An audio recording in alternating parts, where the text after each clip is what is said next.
कबो कबो खिस बोले सैया जी के बात को, कबो कबो खिस बोले सैया जी के बात को।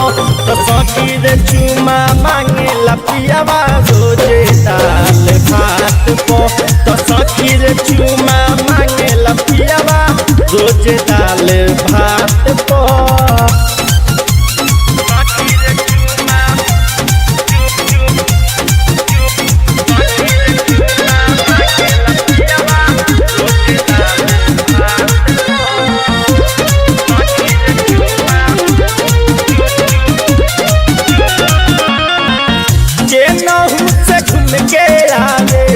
धइले लकोरा दिल ठोक देला वही रहते अजोरा। के नहु से घूम के आवे धइले लकोरा दिल ठोक देला वही रहते अजोरा।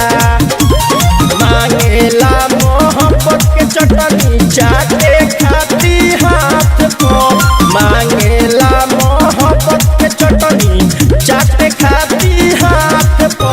तो सखी रे चुमा मांगेला पियावा रोजे दाल भात को। तो सखी रे चुमा मांगेला पियावा रोजे दाल भात को।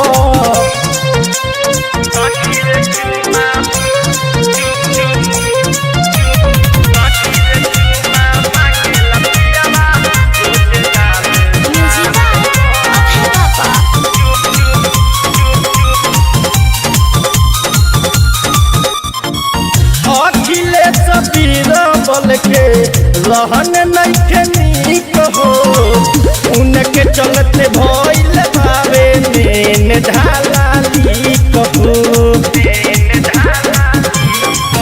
सुजीत बथुआ के रहन नइखे नीक हो, उनके चलते भइल भावे मेन ढाला लीक हो। पलंग छोरी पिटुआ सुता देला खाट को, पलंग छोरी पिटुआ सुता देला खाट को। तो सखी रे चुमा मांगेला पियावा रोजे दाल भात को। तो सखी रे चुमा मांगेला पियावा रोजे दाल भात को। कबो कबो खिस बोले सैया जी के बात को। तो सखी रे चुमा मांगेला पियावा रोजे दाल भात को।